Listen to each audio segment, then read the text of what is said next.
I still remember the exact moment my chest collapsed with a weight I hadn't felt in years. I was walking past the main square downtown, the sun burning a harsh reflection off the glass towers, when I saw it, my idea, my concept, my blood and sleepless nights plastered across a massive billboard. Her name was on it. Sophie, my best friend, my co-conspirator in dreams. My entire life for the past 5 years had been poured into this platform. Every late night coding, designing, pitching to investors, revising endless slides, and she was standing there, smiling in interviews on TV, calling it her project, while the world applauded her. My stomach knotted as if every fiber of my body had betrayed me. My hands shook so violently that I almost dropped my coffee cup, the liquid sloshing onto the sidewalk, mingling with the faint smell of exhaust and rotting leaves in the wind. I felt rage and disbelief war in my chest, pulling me down into a pit I hadn't known existed. I wanted to scream, to run, to grab the first person I saw and yell about justice, but my voice caught somewhere in my throat, trapped by years of trust and shared dreams. The city hummed around me, oblivious to the theft of everything I had built, my heart echoing the mockery of her triumphant smile. I remember gripping my phone with trembling fingers, staring at her social media feed, each post a dagger, each comment a reminder that I had been erased from my own story. I wanted to disappear, to melt into the concrete beneath my feet, but a small, stubborn ember of fury burned inside me. I will not let this go unnoticed. I will not disappear quietly. And yet, in that moment, all I could do was stand there, feeling my life shift into a nightmare I had never anticipated. The buzzing of distant traffic and car horns blending into the pounding of my heart, relentless and unyielding. Before Sophie betrayed me, I had a rhythm to my life that, while exhausting, gave me purpose. I was the kind of person who thrived on creation, who found joy in solving impossible problems and piecing scattered ideas into something tangible. Every morning, I would wake to the faint hum of the city, the smell of coffee brewing in my small apartment kitchen, and the muted sunlight reflecting off my laptop screen. I kept a journal, not just for organization, but as a sanctuary for my thoughts, fears, and small triumphs. I wasn't perfect. I overworked myself, often forgetting to eat or rest, and I burned bridges out of stubbornness or pride more than I wanted to admit. But the projects I built, the campaigns I designed, the ideas I nurtured, they were extensions of myself. Every pixel, every slide, every word was stitched together with hours of late-night labor, coffee-stained sheets, and exhausted sighs. I was proud of my accomplishments, yet humility often tempered my confidence, which made me vulnerable to manipulation by those who could recognize ambition but not the patience or diligence behind it. I believed in trust, in collaboration, in shared dreams, the kind of belief that made me blind to subtle treachery. I thought giving people space in my life meant loyalty, and I never imagined that loyalty could be weaponized. Even now, thinking back to the way I devoted myself to Sophie, I can feel that tension between hope and naivety, the delicate, almost fragile optimism that masked an inner strength I didn't fully realize until it was shattered. Sophie had been my closest friend since college. We met in a campus cafe, both hunched over laptops, surrounded by empty notebooks and cold coffee, arguing over the best ways to pitch to local startups. There was an instant connection, a sense that we were both starving for something bigger, something beyond the mundane expectations our families and peers seemed content with. Over the years, we became inseparable in our ambitions. We shared an apartment for weekend work sprints, staying up until dawn brainstorming, sketching diagrams on whiteboards, and scribbling notes that made no sense to anyone else. I trusted her implicitly. She laughed at my jokes even when they weren't funny, She encouraged my risky ideas, and when investors ghosted us, she was the one holding my hand, whispering, "We'll make it happen, together." I thought we were a team, co-pilots navigating the turbulent skies of entrepreneurship. She knew my fears, my insecurities, and my dreams, and I thought she respected them. But the cracks were there. Small, almost imperceptible shifts. Little moments where she would rephrase my suggestions as hers in front of others, or meet investors after I had pitched, claiming they just wanted another perspective. I convinced myself it was coincidence, that maybe I was just being paranoid. My naivety was fueled by love for my friend and a shared vision I wanted to believe in above all else. Looking back, the signs had been there for years. Every time I suggested an innovative feature, Sophie would later present it as her own to clients. Every minor connection I made, every insight I shared, seemed to become her advantage without acknowledgement. It was never blatant, never aggressive, just subtle enough to make me doubt my own memory and motives. I started writing things down, in journals, in notes on my laptop, evidence of conversations that felt trivial at the time, but that slowly revealed a pattern. The guilt and self-doubt weighed heavily on me. I asked myself constantly, was I imagining this? Was I overreacting? But the sinking feeling in my chest refused to lie. My nights became restless. I would lie awake, scrolling through old emails, texts, meeting notes, searching for a mistake I hadn't made. The creeping realization that my trust was being taken for granted became a quiet, persistent ache in my chest. Every time I tried to confront her gently, she would smile, deflect, or offer an excuse that made me feel foolish for even suspecting her. This ongoing pattern left me emotionally drained. My optimism dulled, replaced with a tight knot of vigilance and unease. Yet I never predicted the full storm that would come when her ambition finally collided with betrayal. After years of working on the side, saving, and planning meticulously, I finally completed the platform that was wholly my creation. Every late night, every empty coffee cup, every sleepless weekend culminated in this singular achievement. It was a small office space I had rented, modest but mine, with sunlight streaming through tall windows that reflected off whiteboards cluttered with colorful notes and sketches. The platform wasn't just an app or a business idea.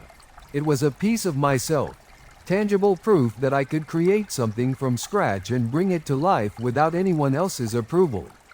I remember sitting at my desk, staring at the screens filled with code and design mock-ups, the hum of the air conditioner blending with the distant traffic, feeling the rare warmth of genuine pride. This was independence, proof that my vision had worked. I celebrated quietly, calling a few trusted friends, savoring the taste of validation. Every small interaction, every completed feature, every successful test filled me with hope, reinforcing the belief that I was on the verge of something monumental. Yet, in that quiet victory, there was no celebration with Sophie. She was busy, networking, leaving me unaware that she was already circling, waiting for her chance to claim what was mine. The first subtle signs were almost laughable at the time, the kind of small, easily ignored details that seemed innocuous but, in hindsight, were warning sirens blaring in the distance.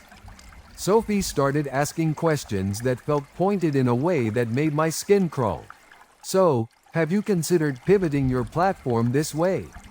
I read an article about it, thought it might be relevant." Her tone was casual, almost playful, but there was an edge I hadn't heard before.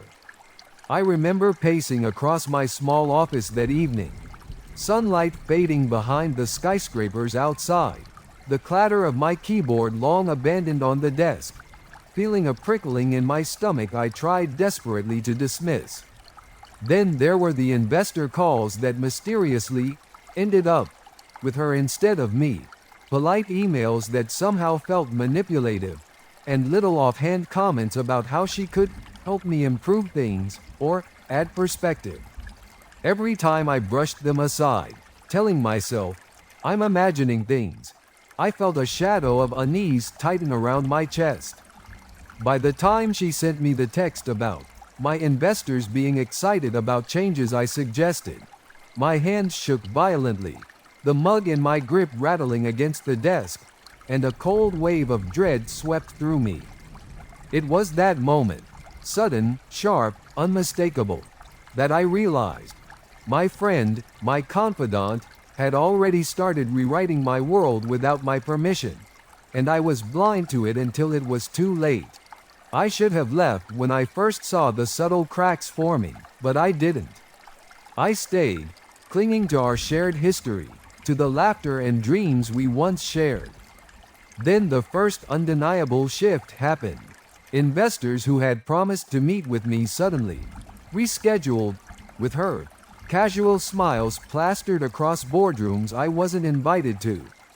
Emails I had drafted, meticulously detailing my ideas, were forwarded to her address, sometimes with notes like, interesting concept, thought you might like to expand on this. I confronted her, voice tight with panic I couldn't fully hide. Sophie, why are they contacting you instead of me? This was my meeting. She tilted her head, eyes wide with mock innocence. Oh, you know how these things go. I just had a different angle they liked. Her smile was infuriatingly calm, unbothered, teasing almost. I felt my chest tighten as my hands balled into fists, nails biting into my palms. Something inside me twisted, a mix of disbelief, grief, and simmering rage. My apartment felt smaller suddenly, the hum of the city outside like a distant heartbeat I couldn't reach, my mind racing through every conversation we'd ever had, every secret shared, every plan scribbled on napkins and whiteboards. I couldn't reconcile the Sophie I knew with the one who had started quietly erasing me from everything we had built together. My heart pounded like a drum, each beat a reminder that I had been naive, blinded by trust, and yet I still wanted her to be my friend, to explain, to give me a reason, anything.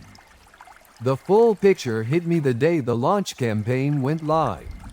I left my apartment early, wanting to clear my mind with a walk, when I saw it. The streets plastered with her face, her name, her brand, my platform, my design, my late nights, my heart, all presented as hers. Billboards downtown, social media campaigns, press releases. Everything I had built was hers now. My stomach sank as I read article after article lauding her innovation. I felt my knees weaken, the wind whipping against my face, my coffee falling forgotten at my feet, spilling onto the cracked sidewalk. I called her. Why? Why are you doing this? Doing what? She said, calm, almost playful. Executing what we talked about. You'll thank me later, trust me. I froze. The words hit me like ice water. Betrayal was one thing. Gaslighting was another. Her ability to smile as she dismantled my world with a single sentence made my head spin. The city around me blurred. Honking cars, street performers, and distant sirens melted into a muted drone behind the scream of my thoughts. Everything I had worked for, every sleepless night, every rejection I had endured to protect our vision, had been hijacked.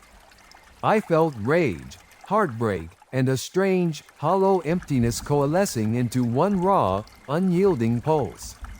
I didn't know if I wanted to scream, cry, or disappear, but I knew one thing. I wouldn't let this betrayal go unanswered. Not quietly, not ever.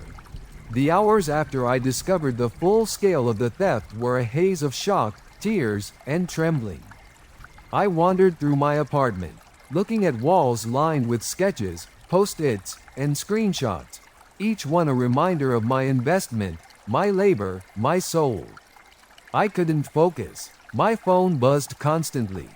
Messages from confused investors, concerned friends, and even Sophie herself, but I couldn't bring myself to respond. My chest ached as I replayed every moment leading up to this, asking myself, how did I miss the signs? Was I blind? Was I foolish to trust her? I alternated between pacing across the hardwood floors and sitting, head in my hands, heart hammering like it would burst.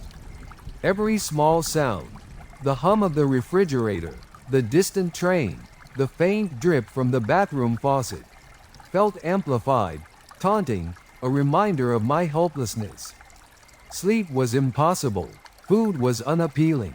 I was trapped in a cyclone of betrayal, my mind oscillating between anger and despair, planning, remembering, overthinking. And yet, beneath the panic, a faint ember glimmered, a stubborn, quiet determination that whispered, "You will not let this break you. You will not disappear." After hours of spiraling, I sat at my desk, breathing shallowly, staring at the glowing screens of my laptop. The chaos of the day around me was muted as I made a decision. I would not be a passive victim.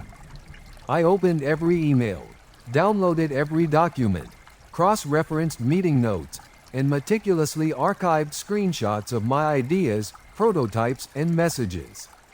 Every little proof that I had poured my life into this project became ammunition in my quiet, methodical plan. I planned calls, private meetings, and legal consultations. I imagined confronting her calmly, strategically, watching her lose control for the first time. The apartment felt heavy, air thick with anticipation, the faint sound of traffic below almost comforting in its monotony.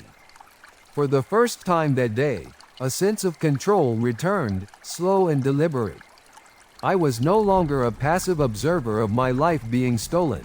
I was preparing to reclaim it, piece by piece.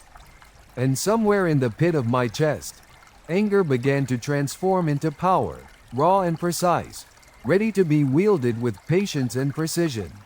The next morning, I moved deliberately, like a predator who had learned patience over years of being underestimated. I started contacting investors directly, sending well-documented emails with timestamps, design drafts, and meeting notes proving my authorship. Each response that came back acknowledging my work felt like a small victory, a reclaiming of pieces of myself that Sophie had tried to erase. Meanwhile, I watched her behavior shift. Her calm demeanor in calls with clients faltered. Her carefully practiced smiles no longer reached her eyes, and every message she sent me became tinged with panic, thinly veiled as casual inquiries. I remember one particular call, her voice slightly trembling as she asked, "Did you get everything sorted with the investors?" "Yes," I replied evenly, watching the subtle tremor of uncertainty creep into her tone. It was surreal, seeing someone who had once dominated our shared world now scrambling, unsure, vulnerable. My own heart raced, not with satisfaction, but with cautious relief. I felt the first spark of empowerment, realizing that patience, meticulous planning, and evidence could restore not just my platform but my dignity. The city around me seemed quieter somehow, the distant hum of traffic and faint honking punctuating the rhythm of control I was slowly regaining. For the first time in weeks, I felt a steady pulse of calm determination. Sophie's panic was a reflection of my regained agency, and with each small confirmation of my authorship, I felt the tide turning. Finally, I confronted her face to face, the small office we had once shared now divided by walls and tension. Her eyes widened the moment I walked in, realizing she could no longer manipulate the narrative. I spoke slowly, deliberately, each word weighed and precise. "You presented my work as yours. You lied to investors, to the media, and to me. Why?" She tried her usual charm, the playful deflection I had once fallen for. "I thought we were building this together. It's all for us." "No, Sophie. This was my vision, my hours, my sacrifice. You don't get to erase me, I said, my voice steadier than I expected, though the sting of betrayal still lanced through me. Every excuse she offered fell flat against the evidence I had compiled. Every defensive retort crumbled under the truth I held in my hands. I realized, as she shifted uncomfortably in her chair, that the dynamic had irrevocably changed. The air between us was electric with confrontation and unspoken accusation. I felt a strange combination of grief, relief, and quiet satisfaction. This wasn't vindictive. This was reclaiming what was mine, asserting boundaries that had been ignored for years. For the first time, I felt entirely in control of my story, and I would not allow her to rewrite it again. Weeks passed, and the tension between us became unbearable. I realized that continued interaction with Sophie would only open wounds I didn't want to keep fresh. It was time to act decisively. I transferred full ownership of the platform into my legal name, ensuring all intellectual property was unmistakably mine. I blocked her access to servers, documents, and communication channels. I sent a single, firm email summarizing everything, ensuring that the truth was public and undeniable. Watching her frantic calls go unanswered, her carefully constructed world unraveling under the weight of my silent assertion, was strangely cathartic. I felt a deep, calm clarity. Finally, the suffocating shadow she had cast over my life was lifted. My heart, which had been constricted by betrayal, began to breathe again.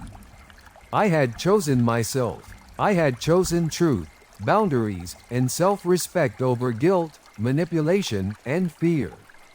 The apartment, once heavy with anxiety and despair, now felt lighter, infused with sunlight and a tentative peace.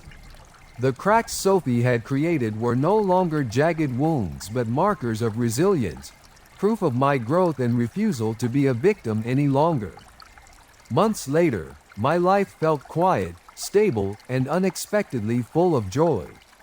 I moved into a new apartment, smaller but luminous, with sunlight spilling across shelves lined with plants and books I had always meant to read. I had regained my professional confidence and forged new connections built on transparency and respect. I worked tirelessly, but now with purpose rather than desperation, enjoying the creative process without the constant fear of betrayal.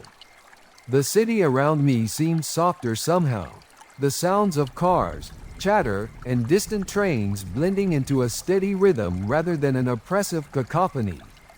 I allowed myself simple pleasures. Morning coffee on the balcony, writing without pressure, laughing freely with friends who valued me. The bitterness of Sophie's betrayal remained, but it no longer defined me. I had reclaimed my life, my identity, and my dreams, learning that self-respect could coexist with forgiveness, or at least, with peace. One afternoon, I received an unexpected message from Sophie, a tentative, awkward attempt to reconnect. She wanted to meet, to talk things over, to salvage what she called our friendship.